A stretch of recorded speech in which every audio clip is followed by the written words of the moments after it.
Hey, this is Jonathan Gilliam. I'm just about to start the show, and I want to give you your tasking for the weekend. And it's very simple. I want you to act like it's the weekend again. I know every single day seems to be the same now with all this stuff going on, but it's still the weekend. So whatever you can do to make it feel like the weekend, do it. And let's start the show.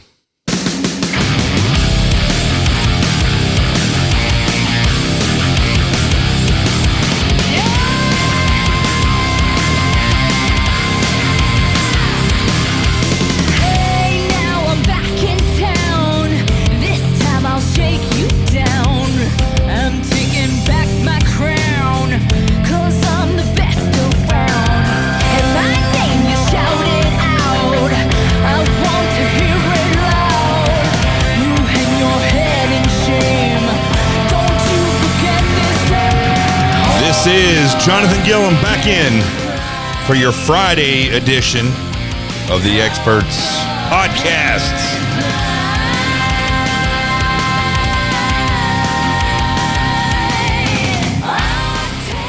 And it's interesting, folks. I was going to do this last night, as I normally do, about 4 a.m. in the morning. I stay up and I do my research. But I just kept looking and there was really nothing there. It's the same headlines all the time. And it's like this all the time. And we get all spun up. And the reality is, I don't know if you've realized this. We have a virus, of course. We have a virus. We have a lot of issues in this country right now. Systemic racism is a big thing. The left is up in a roar. No, I don't know if you've noticed, but fundamental Islam's kind of taken a back seat to a lot of this stuff. Although there has been several terrorist attacks that really just kind of went unnoticed because they were on military installations. However, what you got to realize is that everything that you're seeing is basically a cause and effect, or just a cause. The left is doing all this stuff. Hardly any of the news right now that I was looking at, and it's dawned on me before, but last night, for some reason, it really hit me out. And so I didn't do the show because I wanted to give it some time to see if anything else really popped up, and nothing really popped up. Everything that you see going on right now is because of the incompetence of leadership in one form or another. And most of it is not stuff that's just happening. It's just right now they're seizing the opportunity to do these things. The virus, China's fault. It's China's fault. I mean, the virus happened. We still don't know exactly what happened, but I'll tell you this, having had the virus, I've never had anything like it before. It felt manufactured in my body. My body still suffers now, even though I had it back in April. So the virus, in and of itself, the way it spread, we don't know if it was man-made. It feels man-made inside my body, but we don't know. Okay, so let's just start from there. 2020. This virus is China's fault because they didn't contain it. Now, they may not have wanted to contain it. Maybe that was the case. I don't know. But either way, it's China's fault. People can say whatever they want about, Trump or anybody else about how it spread or how it got here, how it got anywhere else. The fact is, it's China's fault. Now, let's take a step forward. The virus got here, okay? I give credit to the leaders around the country and really around the world who said we have to quarantine. Based on what has happened in the past, we have to quarantine, okay? I give them credit. I give them credit for doing that, right? Because we don't really know. 1918 was a totally different world the last time we had an outbreak like this. Although AIDS was an outbreak, okay? It was an outbreak, but it was looked at as a certain community that was getting it, and so it did not have the aspect of a pandemic. It was a pandemic. We don't have to get into politics of it, but it wasn't the same as the virus in 1918. We've had other viruses since then, but I would say 1918 was probably, in my research and talking to people that I've talked to, 1918 was really the quintessential example of global pandemic in recent modern history. So we have this virus that starts, and we go on lockdown, and I was all for it. I was all for it because I was already locked down. As soon as I heard that this virus was here, I did my research. I talked to my medical friends. I have a good buddy who is in Washington State, was at the hospital where the first reported patients came in and saw it, and he knew it was serious, and he told me it was serious. And we did what we had to do. We locked down. And everybody was pretty accepting of it because we were being told by the CDC and by all these doctors and all these quote unquote experts that this was real and it was deadly. And so we locked down. And it worked for a little bit, but what they didn't see or what they didn't say or what they didn't calculate is that quarantining or locking down only works while you lock down. If you don't have something to eradicate the virus and one or two people still get it, I mean, that's what it basically came from. Why do we think that one or two people having it's not going to stop it from spreading again? And that's what happened. We came out of quarantine and it spread again. The mask debate to me is irrelevant. You should wear a mask. If it saves one person or five, wear a mask. And all you idiots out there, I almost said something else, all you idiots out there that are going up and filming people when they're not wearing their mask, you need to get over it because you're posing more of a threat out there arguing with people and yelling than the person not wearing a mask. But either way you do it, whether you wear a mask or not, the fact is the virus is going to spread. I mean, we show that. There's millions more people wearing a mask now than there was in March. And the virus is spreading faster and faster than it has since it came into existence. So obviously, quarantining didn't work. It just pushed the time back a little bit. Wearing a mask has limited effectiveness because it really only protects you from somebody who is, if they're infected, if they wear the mask. Ultimately, that's what it is. If you're infected. And we were told at first, don't wear a mask. Don't wear gloves. I was wearing both of them before anybody was even mandating it. And I still got the virus because the one time I came in contact with it, I was not wearing a mask and I was not wearing gloves because it was an emergency situation that I was involved with. So where am I going at with all this stuff? Well, we start off with the virus in China. China's leadership covered it up and it spread all over the world. We come here to this country and the powers that be did what they did to lock things down, and it worked for a time, but it was not a solution. It was just a temporary solution. And they didn't do anything to get everybody into line with what could potentially happen. They didn't even say, okay, maybe we should just let everybody get it and protect the elderly. They actually, when it first started, they said elderly are very susceptible. We don't think children are. Remember that? We don't think young people are, but elderly are very susceptible, and it's very dangerous for them. And then they turned around and put elderly in the retirement homes and the rehabilitation clinics for elderly. Another leadership, completely destructive idea. So we had China create the virus or let it escape, but it was their leadership, bad decision. It comes here. Our leadership makes a good decision. Let's lock it down. Never in the history of the United States have we seen this in modern history. We locked down, but they did not do anything to get in front of it. The leadership is so bad in this nation. And listen, I'm not going to say this just because I'm going to say this, but it's not just because I'm a Trump supporter. I support that man because of what he's done under the fire that he's been through on a daily, minute by minute basis. But let's face it, he's only been in office for 4.5 years. 4.5 years, and has been a destructive force against him the entire time. He's done pretty damn good for the time that he's been in, and the fact that nobody else in government hardly at all is working with him. He can't trust anybody in and around the White House. He's done a pretty damn good job. So you can say whatever you want about the president, how he's handled this or how he's handled that.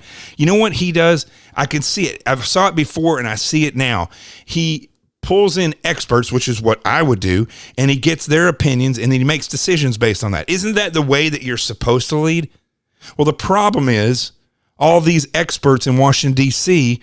are all on the take with the deep state and with their leftist ideology, and they're all political. And we've seen all that in the years prior to this. If you create an agency, Center for Disease Control, how in the world do they not have a plan for this before it happens? It's full of people who specialize in pandemics, yet they had no preparation for this whatsoever. How is that possible? How can you blame the president for anything if an agency that's existed long before him has zero plan for how to handle this? None. They didn't have any concept of what if a virus comes and we don't have a cure for it. How are we going to handle this economically? Can we lock down? Maybe the first thing we should try to find out, you think that they would ask this, maybe the first thing we should try and find out is who it's most deadly for. And then we isolate those people. Then we should find out somehow, some way, as fast as possible, maybe while everybody's locked down, maybe we do some experiments and find out if somebody who gets it has antibodies. And then how long they have those antibodies. Look, it was in March. We're already in July. They could have figured out a tremendous amount of this stuff. And it was actually going since the end of last year in China. They could have figured this stuff out. They could have asked those two simple questions and come to the realization that we have to protect this group. We know that the country can only go this long without financial stimulation and people working, or else we're going to have another crisis on our hands.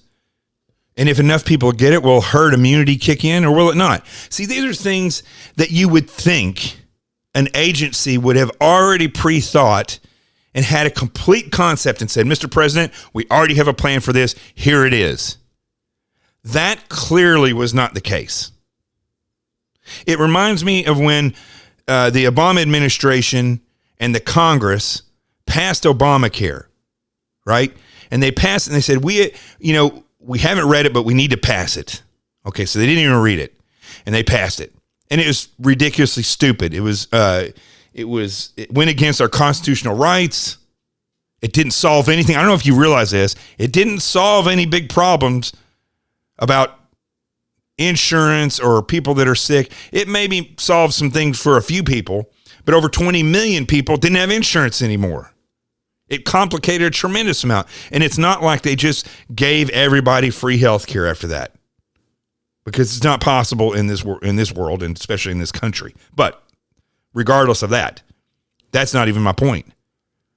8 years later, President Trump is elected, and you would think that all those Republicans that bitched and complained all those years, all those doctors that bitched and complained, that they would have had something to hand the president and say, sir, here is our solution to health care in the United States. We've had 8 years to think about this. We've researched it. We've gone over it. We've had the most incredible minds come up with their own ideas of how to do it and economic. And we have determined that this is the best way to do this. Here it is. But what happened? They had nothing. Nothing. And these are people that are supposed to be running the country.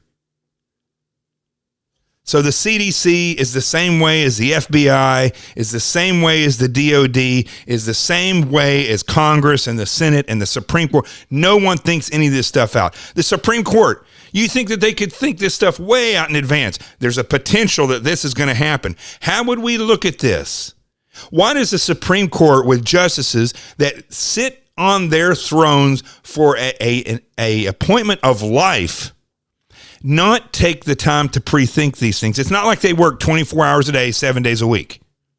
It's not like they don't have as many of these little, ass-kissing aides running around all over the place so they can go on and get a job in a big law firm. Most of them Harvard graduates running around. Why couldn't they forward think these things? It doesn't mean that has to be their judgment, but they could forward think this stuff. It's not like we're reinventing the wheel every single day on how we're going to try to, change the Constitution through law. It's a finite amount of things, and they can't forward think this. They have an appointment for life. That means they have 100% job security. Then why aren't they working 23 hours a day? They don't. They work as little as possible. And that is the way executives work. And that is why we have so many problems when it comes to 2020 and these decisions that are being made. Everything I'm going over, every single thing that I'm bringing up, either could have been mitigated, it could have been minimized, or it could have been done away with altogether. The Department of Defense, the FBI, the CIA, you're telling me that this guy, myself, Jonathan Gilliam, with my experience in these different agencies, right, that I came up with the realization as soon as I left government. I mean, I saw hints of it, but I didn't know what it was until I left government. And I sat back and did my analysis that I do when I see things that I don't feel right, and realized that communism was flowing through this country and around the world. You're telling me that the DOD that I served for, the CIA and the FBI, the most powerful trio in the history of mankind when it comes to intelligence and warfare, that they couldn't determine that communism was spreading again in this country and around the globe, that there is an absolute link, and it's really basically the same thing, between Marxism, socialism, communism, fascism, globalism, progressivism. You're telling me that all those trained minds and all the stuff that they do and money that they spend and resources that they have and human sources that they recruit, that they didn't see any of this. And they didn't say this is probably the major threat to our national security above and beyond anything. Well, they didn't. And what now? Who's destroying this country now? Who's responsible for Black Lives Matter? It is not the good, wholesome people in the black communities in the inner city. That's not who came up with Black Lives Matter. Communists came up with Black Lives Matter. Liberation theology. Who came up with that? Communists came up with that. Catholic liberation theology. Who came up with that? Communists came up with that. Black liberation theology. Who came up with that? Communists came up with that. Who's causing the riots in Antifa? Communists are causing Antifa and causing these riots. Who's the ones that are funding and forwarding and pushing forward all these quote unquote peaceful protests? Communists. I mean, you can call them Marxists, you can call them socialists. There's no difference now. There may have been differences before in the way they came at things, but what it's evolved into is just straight communism. These people believe in some kind of weird utopia that will never exist. And they are following the exact tactics that have been publicized and published over and over and over in history and in print. So you're telling me there's no way that these people could have figured this out. These executives, these people who climb the ladder and run these agencies, they couldn't figure any of this stuff out. And now here we are with a virus that's spreading, people acting like they have no idea, like we've never dealt with anything like it before. We see, most of the people listening to this show see the fact that quarantining or locking down or whatever you want to call it does nothing to stop the virus, nothing. In fact, it makes people weaker over a period of time. Not just for this virus, but for others. Wait till the flu season hits. You just wait. If people were able to go out and get sick right now, and we protected the elderly, and then those people that got sick developed an immunity. I had it. I have nobody called me and said, "Hey, can we get your plasma?" I saw a commercial on Instagram where somebody put up a picture and they were like, you know, if you've had the virus, go and donate blood. We can use your plasma and you'll save a life. Have you seen anything on television about that? Nothing.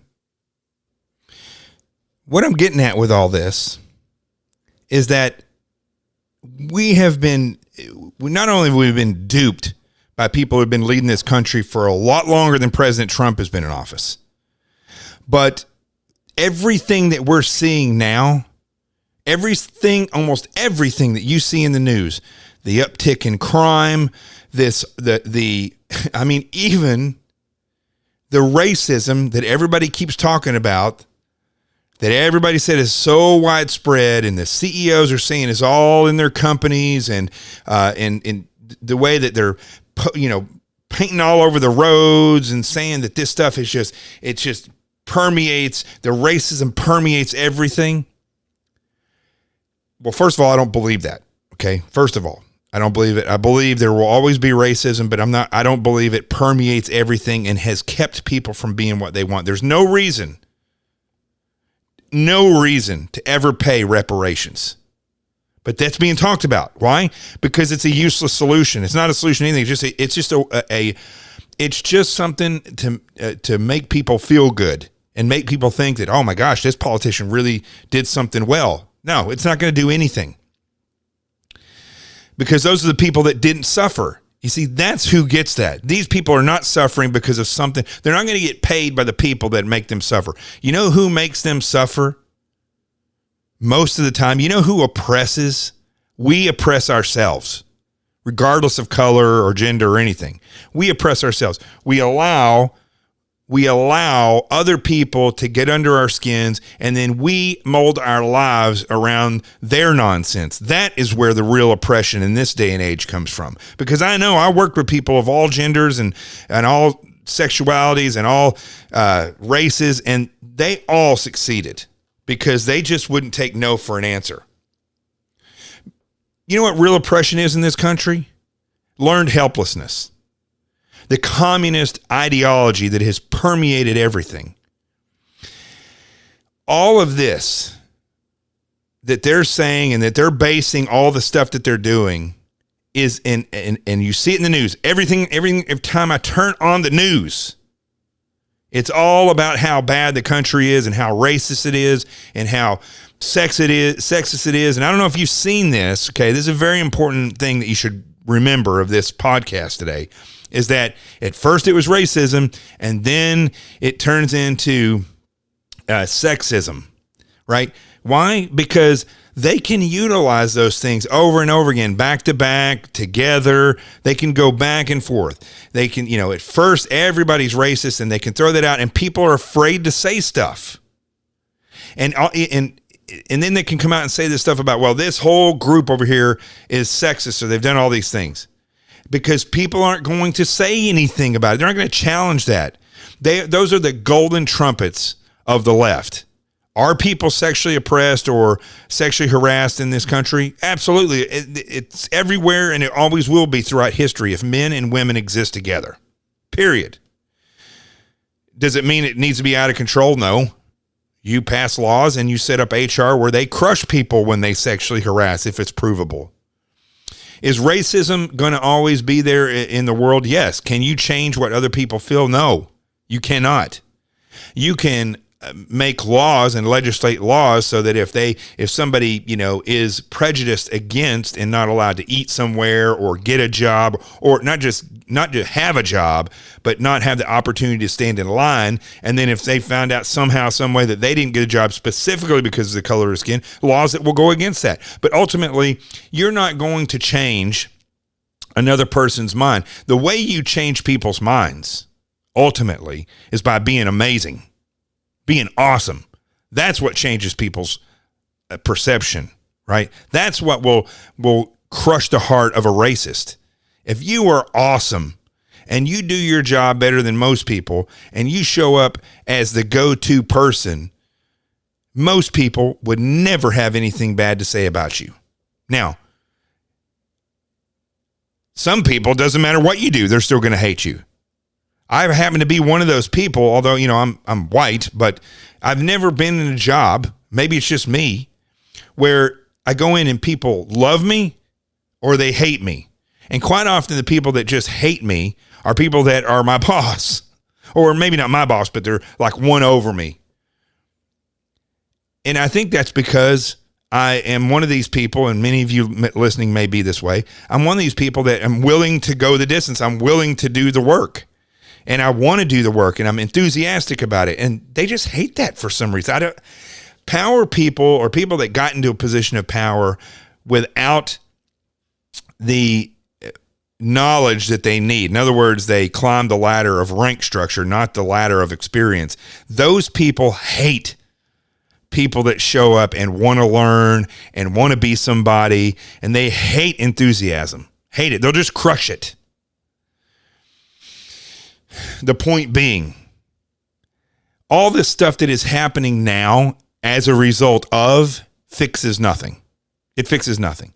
You can empower young people, black, white, whatever. You can go in the inner city and get a handful of young people and teach them to believe in themselves, and teach them that hard work is something that is what gets you where you want to go.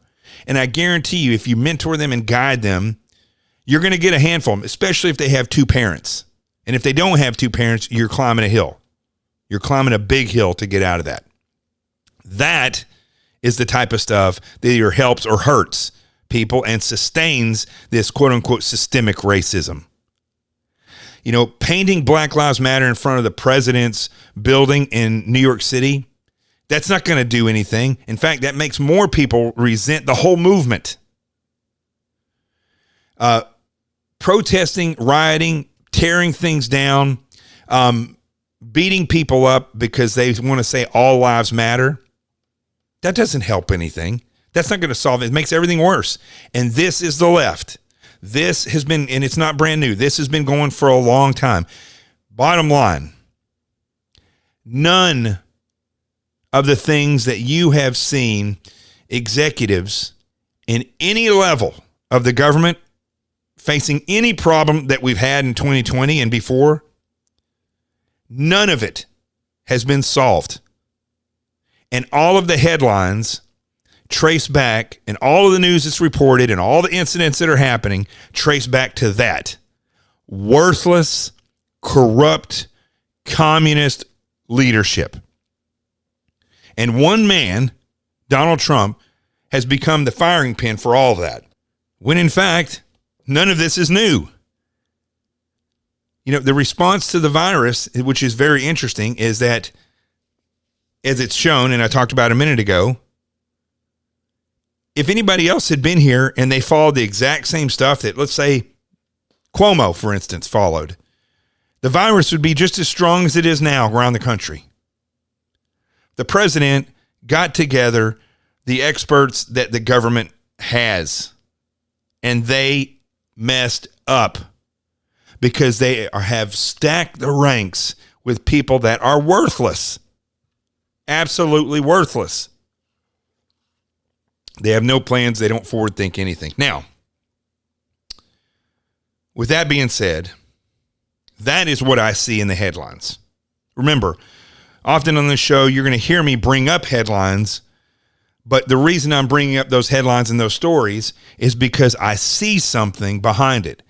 And if you have experience in agencies or in life in general, and you have good street smarts, you're going to start to notice that I could go through every headline on Drudge or Fox News or CNN, and I can go through these, and those headlines are all related to issues that could have been solved, or issues that literally were created by the left or by incompetent Republicans, for instance. And it's been like this for years and years. I think I've told you this before, in 1947, the Department of War. I mean, isn't that who you want to lead the military, the Department of War? They changed it to the Department of Defense. Why would we see? You know what I always say about name the enemy. If you want to fight an enemy, first thing you got to do is name the enemy before you ever prepare a strategic plan to fight them or defeat them. And also, you should fight to defeat, which we don't do. But why would you change the Department of War to the Department of Defense? That is as leftist and progressive, and it just sets the example of we are not a badass, and that if you are somebody who wants to come against the United States, you probably will be able to. And it shows. We never won a war. Since we changed the name to the Department of Defense, we've never won a war. Think about that. That is what's happened to this entire nation. City, state, and federal levels. So when I listen to idiotic, man, I cannot point out how stupid de Blasio is, right? Cuomo is criminal. De Blasio is criminal as well. But de Blasio is a communist. His parents were communists. The stuff about this guy just goes on and on and on. When you look at who he is, he was born rich. His parents had to leave federal jobs because they were communist. He left college to go to Nicaragua in the 80s and loved Nicaragua. Why he had to leave college or left college, I don't know, but he went to Nicaragua. Of all the places that you could choose to go, right? He ended up working for the socialist Sandinistas while we were at war with them. You know, the whole Iran-Contra thing? He was on the other side. He returned back to America and after at this point in his life, he joined the Nicaraguan Solidarity Movement in New York, whose goal was to end capitalism and replace the whole thing with democratic socialism. And you wonder how he is the way that he is. Did no one who voted for him realize this, even with your special interests? He got married in 1994 and honeymooned in Cuba, which is very ironic because Bernie Sanders honeymooned in Russia. Does anybody else find this odd? He says he's very proud of his Marxist work. That's what he said. Those are actual quotes from him. He worked. I want you to realize this. He worked for both of the Clinton campaigns. And his original name is Warren Wilhelm Jr. Now, does that not strike any type of concern for anybody? Obviously, people who voted for him either didn't do their research or they just are like everybody else around this country right now. They don't do any research. They just go off of what they're told by somebody, and then that's how they formulate their vote. Because this has been able to get out of control, because de Blasio has, this is a guy who was crying for the National Guard when the virus first came here. Instead of doing the work that New York City is capable of doing themselves, he cried and cried because he wanted the National Guard and the federal government to come in and pour money in there. Now he's saying that he doesn't want them. But gun violence is up more than it's ever been in a single month in New York's history. And it's obvious that it's because of what they've done to scale back NYPD, because of the kiss ass Dermot freaking whatever his name is that they have there, that's the chief of police, or the commissioner of the NYPD. I always forget his names for some reason because he's such an idiot. Oh yeah, Dermot Shea, right? Dermot Shea. Let's listen to Dermot Shea real quick. Listen to this soundbite from him. It's very frustrating. I think the world at times seems like it's upside down. I mean, we got to do better than that. Yeah, it is upside down because of idiots like you. who agree with this communist mayor that getting rid of all of your street crime plainclothes units is going to be a good thing. One of the most active units in the NYPD, probably one of the most effective. And he got rid of them. It's because the world is upside down because you, idiot, are one of the people who are out there holding hands and kumbayaing with the radical left during these protests. New York City and the NYPD have been, their morale's been low for a long time, a tremendous long time. But this guy has brought it to an all-time low. They're just leaving in droves in New York City from the police department. Leaving. Nobody has respect for this guy. And then you add to that this idiot, de Blasio, who is confounded at how much we ask the NYPD to do, and then these judges allow shooters or violent protesters to just walk away and go without bail. Because why? Because they passed a no bail law. So people are locked up and let out. How much sense does that make? Listen to this soundbite of Dingbat de Blasio. We are asking our police officers to go out there and do their normal work, but without the other pieces of the equation working. Is he an idiot? He's the one that's taken more of those pieces of that equation away than anyone else. This is what's crazy. I keep saying this over and over on this podcast this week because I've seen it more than just about ever. I mean, they do this all the time. They do something and then they blame somebody else for the exact same thing that they did. And he's all pissed off because the courts are allowing, or at least that's what he's acting like, because they're allowing people to get out or something. He's mad about something that the courts did, okay? But he's saying that, how can we let these cops go out there without everything that they need to do the job? You're the biggest proponent of that, moron. So I respect our prosecutors deeply, but I am pleading with all of them to focus on gun prosecutions. So he, just like Sheila Jackson Lee that was on Fox News with, I almost called her Karen McCullough, Martha McCullough. And she was on this interview blaming all this gun violence on the NRA. This idiot doesn't realize he took the units that directly focus on gun violence off the street. And then he blames that on the court system. It's not the court system's fault.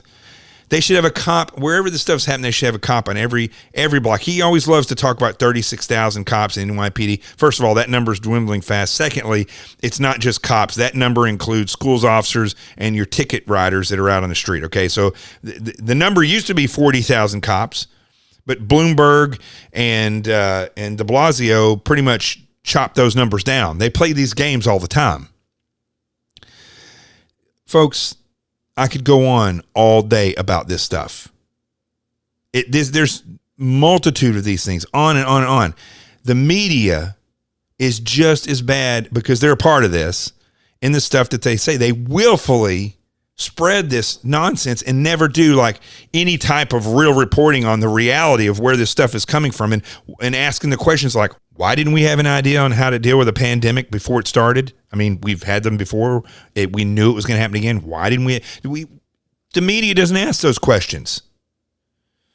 You turn to Fox News today, Bill Hemmer had the former mayor of Baltimore, who's a criminal, allowing her to defend herself. Why is Fox News giving these people a voice? I'll tell you why. Because it's ran by leftists. That's why. All these things are ran by leftists. NASCAR ran by leftists. That's why you get idiots like Bubba Wallace, playing the blame game, who was, poor Bubba Wallace. There was a noose hanging up there. It was raw racism. Well, it turns out it wasn't racism. Turns out it wasn't a noose. Turns out it was a garage door pull, and somebody just knows how to tie a good knot. And then he comes out and he says something because he got turned into the wall, and he says something as narcissistic as this, and now it's not, because Bubba Wallace, it's all about him. Now it's not about Black Lives Matter. Now it's about Christians. He's going to hammer Christians now. Listen to this. Oh, just disrespect. And when you get hooked into the wall, my hair looks terrible. Sorry, Mom. Maybe if his mom had smacked him a few more times, he wouldn't have such a narcissistic attitude. What a idiot. When you get hooked right here in the wall, it's I don't even need to see a replay. Look at that. Yeah, wow. People say one of the nicest guys in the garage. Can't wait for the God-fearing text that he's going to send me about preaching and praise and respect. What a joke he is. So he was talking about the guy that spun him because he's a Christian. He's from Texas. Talking about how, I can't wait for him to send me his God-fearing text. What a joke. And then he also dropped the shit bomb on TV. I mean, classless 26-year-old narcissist. And I read a story today where he was talking about on one of the shows, I think it was Steve Harvey's show, where he said that the president of NASCAR, Steve Phelps, came in when this whole thing broke about this supposed noose in the garage. And he came into Bubba Wallace's trailer with tears in his eyes, and they both sat there and cried. Are you kidding me? Are you kidding me? Immediately, they find this thing, and they automatically assume white racism, rampant. What does that say? See, all of this, and I'm going to take a break. What does this say about the people who've been running these things forever, right? NASCAR's been around for years and years. The CDC's been around for years and years. Congress and the Senate and the Supreme Court, all of them been around for hundreds of years. They never forward think anything, and it's a joke. It is a freaking joke. And if you think, like in NASCAR, that this president, Steve Phelps, and I use NASCAR a lot as an example because it's the perfect example, all of a sudden he realizes how systemic racism is in NASCAR. First of all, if it was that bad and he's that moral, why didn't he realize it before? I'll tell you why. Because it's not there. It's not systemic. And it's not racism.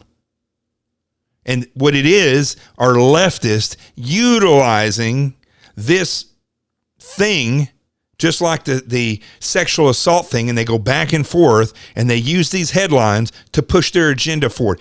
Women are not being sexually assaulted less because leftists come out and act and protest and riot or do whatever or go against Hollywood or whatever. It doesn't change anything. You know what changes sexual assault? Raising kids that won't go out and grow up and sexual assault other people. None of the stuff that politicians and activists and big money donors and all the people on the left that they have done has changed anything about systemic racism. In fact, it's made it worse, and it's made the places where black people live much more dangerous. Why? Because they don't really care. It's not their objective to change that. How do you change systemic racism? Well, first of all, it's not systemic. How do you change racism? You raise good kids and you teach them reality. Here's a good person and here's a bad person. If I take you into a dark room and I shut the door and somebody beats you up, that's a bad person that beat you up. And if somebody's standing next to you and you're in the dark and they say, let me tell you about Jesus Christ, that's a good person. It doesn't matter what color they are. It's whether or not they were good. So you want to raise people who aren't racist? Raise them in a two-family home. Raise them with morals and ethics. You want to really curb racism? Clean up the inner city. Start, creating a system or a culture where you have two parents, where you take education seriously and you get together and you bring the cops in there and you highly police the area until all the drugs are gone. All the drug dealing is gone. All the gun dealing is gone. All the illegal weapons are turned in. That's how you change it. You don't change. You're not going to affect the people who just are racist or just who are sexual predators. You're going to change the future by reinstituting morals and ethics. None of this nonsense that people are doing. None of it. And when it comes to the virus, as you can see, the same thing. Leftists that run the government. It's permeated everywhere by leftists. Every agency, every level. They run it. They don't prepare. I told this story before. I got pulled in one time into the bureau, and when I was running the special events program, and I got sat down by my boss, Asak Bukhar, and he says, Jonathan, you're doing a great job. I said, thank you. He goes, you're doing things that nobody else has done. I said, thank you, sir. He goes, stop doing it. You're pissing everybody off. This is a bureau. We don't forward think things. We sit here, and when stuff happens, then we step out and say, what do you need? That's what he told me. And this guy used to be a state trooper for Pennsylvania. I think it was Pennsylvania. Just shows you that worthlessness will get promoted because they know how to climb a ladder of promotion. So this stuff with the virus is the same way. None of it helps. Just like racism, just like sexual assault, same thing with the virus. Same thing with fighting wars. These people have no solutions. It's just political pandering, and I'm in charge, so what I say is best. Well, what you say is not best if you don't have the experience to be saying it. Just shut up. Let's take a break. We'll be right back.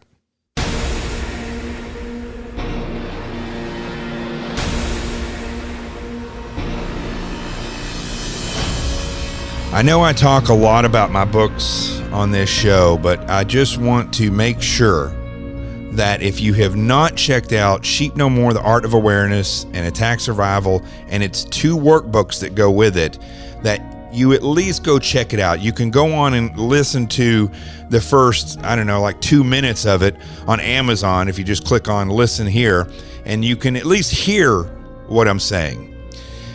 The important thing that you have to take away from this is that this book, like no other, is going to show you how attackers look at you and teach you how to look at yourself the same way, how to divide your life into sectors, how to target each sector with that knowledge and understanding, those tactics, techniques, and procedures. And then the workbooks allow you to do your own threat assessment on every aspect of your life, and then take that information and put it into the defense assessment workbook. Now, along with that, I designed, along with Danielle Kreiner, a children's book called The Adventures of Team Little Bigs, a parent's book for children. And it's a book of pictures that you can give your child, and in the pictures are embedded security, safety, awareness, and communication lessons. And the parent, you can go to teamlittlebigs.com and download the lesson plans. So what you literally have is a way to teach your child non-verbally. They can sit there and look at the books, and you can point to those pictures and really start them off at a very, very young age, helping them to understand what they should do, what they shouldn't do, and how to communicate these things. Sheep No More, The Art of Awareness and Attack Survival was written for, I would say, people 10 years and up. Definitely for an adult to understand the world that they live in. And The Adventures of Team Little Bigs, a parent's book for children, was written with those children in mind, so we can start them out young to understand what they need to do to stay safe and how to communicate these things. Trust me, folks, I did this for you, and I hope that you'll go check them out, because this is how you secure your homeland. The Adventures of Team Little Bigs and Sheep No More. Go get them. And let's get back to the show. All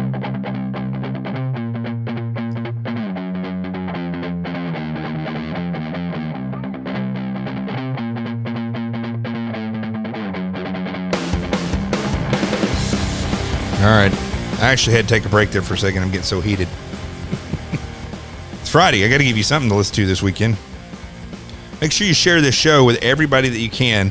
Remember, this show grows by word of mouth. You go out and you tell people and you say, listen, this guy's speaking the truth, and he has the experience to back it up. And when he doesn't know what he's talking about, he goes out and finds somebody who does.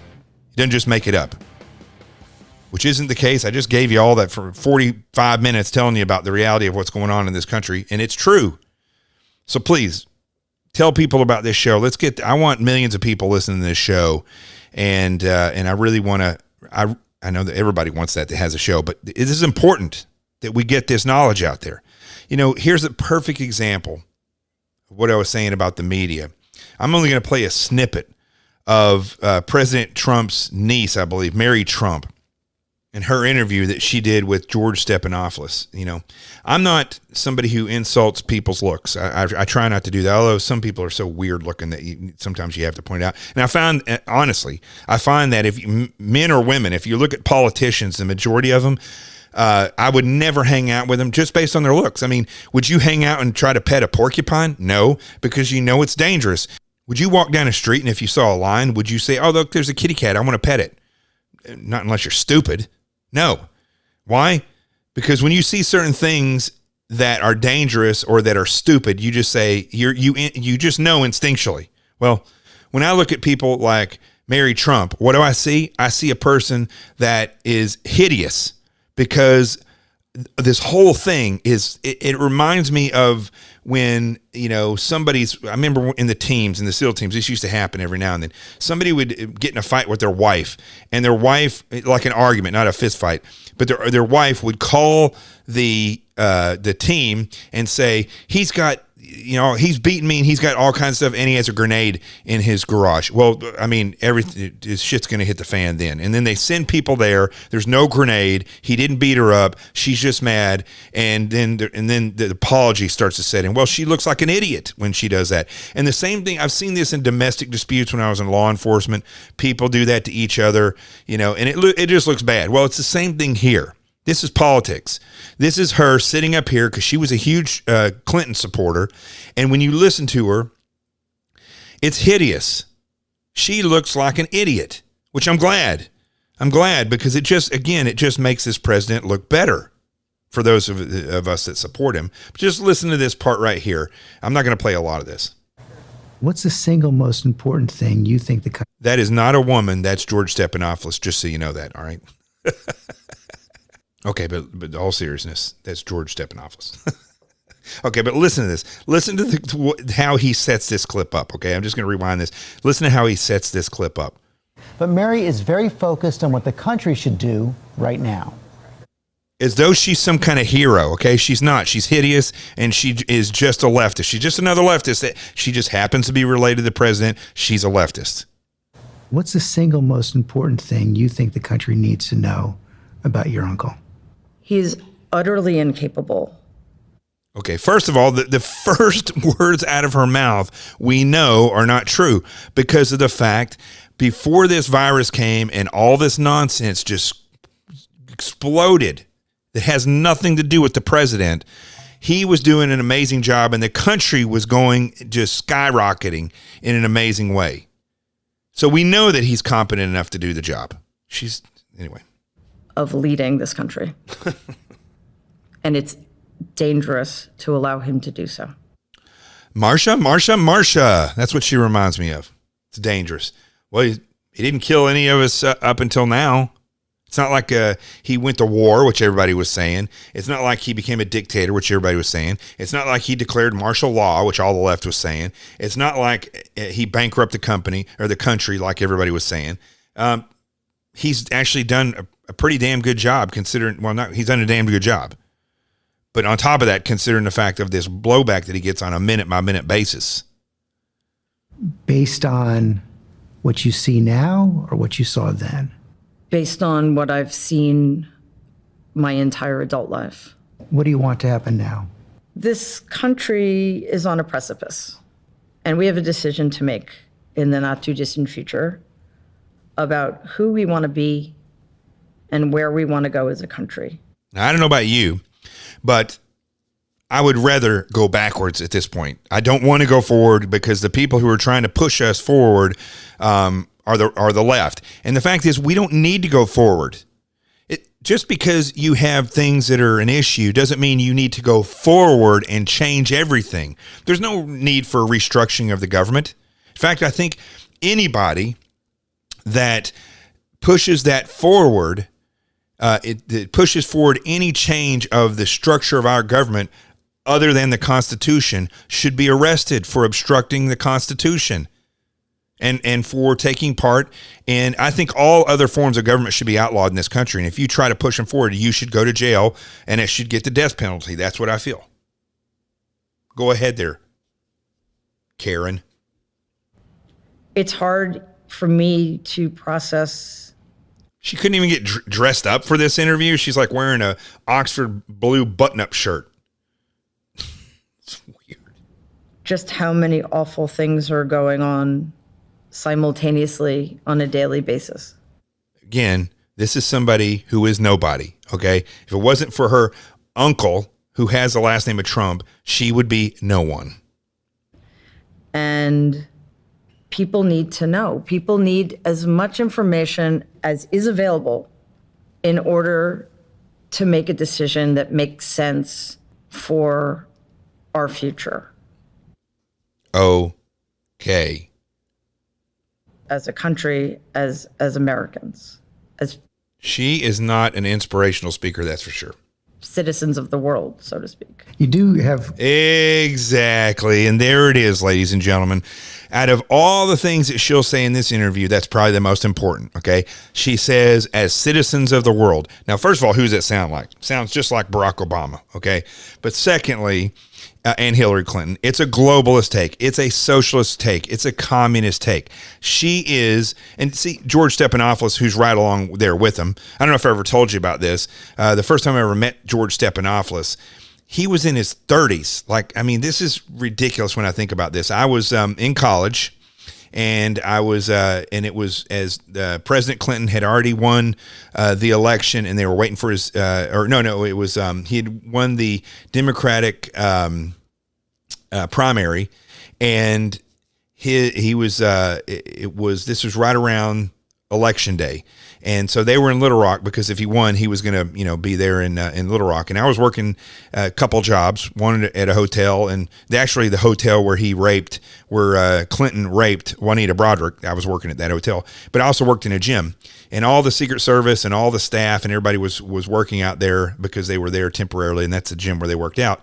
And George Stephanopoulos was shaving. He doesn't look like he can grow hair, but he had a towel on, and he was standing there. And I kept thinking to myself as I walked through there, that how is this guy doing anything? And this was before I even graduated college. I realized that this guy wasn't old enough to lead anything with any experience. And I think he was fake shaven. I don't even think there was any hair there. Anyway, so again, to reiterate that before I went off on that tangent, this is a leftist, George Stephanopoulos, interviewing a leftist, Mary Trump, and that's all this is all about. It's all about politics, and then she sold 900,000 copies, so if she wasn't rich before, she's going to get rich now, but she's got money.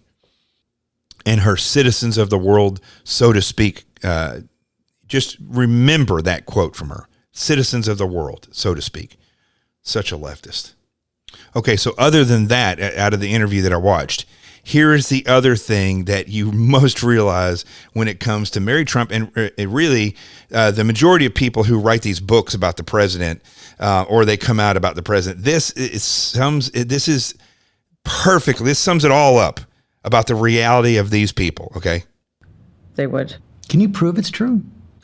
Can I prove? No, because exactly, stupid. I'm counting on people What? I trust who told me this story. So in terms of documentation, no, I can't prove it. But So she can't prove anything about the stuff that she says, which means it's gossip. Okay. I can certainly say with 100% certainty that I was told this story by a source very close to Donald. Can you imagine?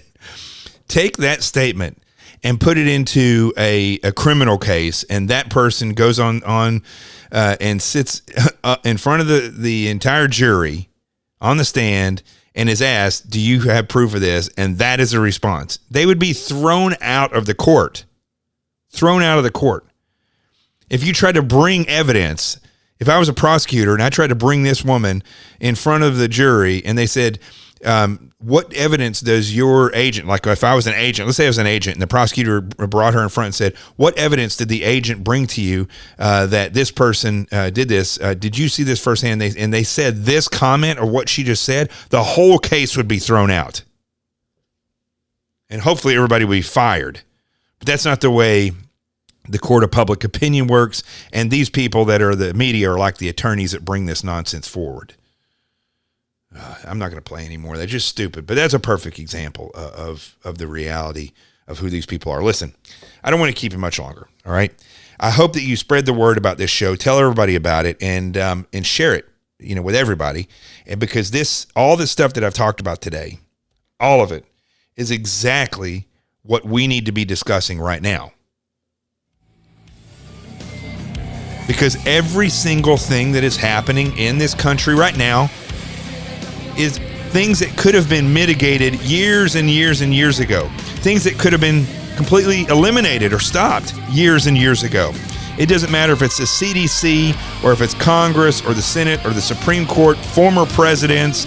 It doesn't matter if it's governors or mayors or activists or big money donors. The fact is, everything that's happening now that's being reported in media is a result of stuff that they didn't do, or it's a result of stuff that they're doing now to instigate the pressure and the distrust of the people for the president. That's it. That is all you need to see when you look at the media. That is the reality of the headlines. I'm Jonathan Gilliam. This is The Experts. The truth has arrived. Peace, and we out of here. Have a good weekend, everybody.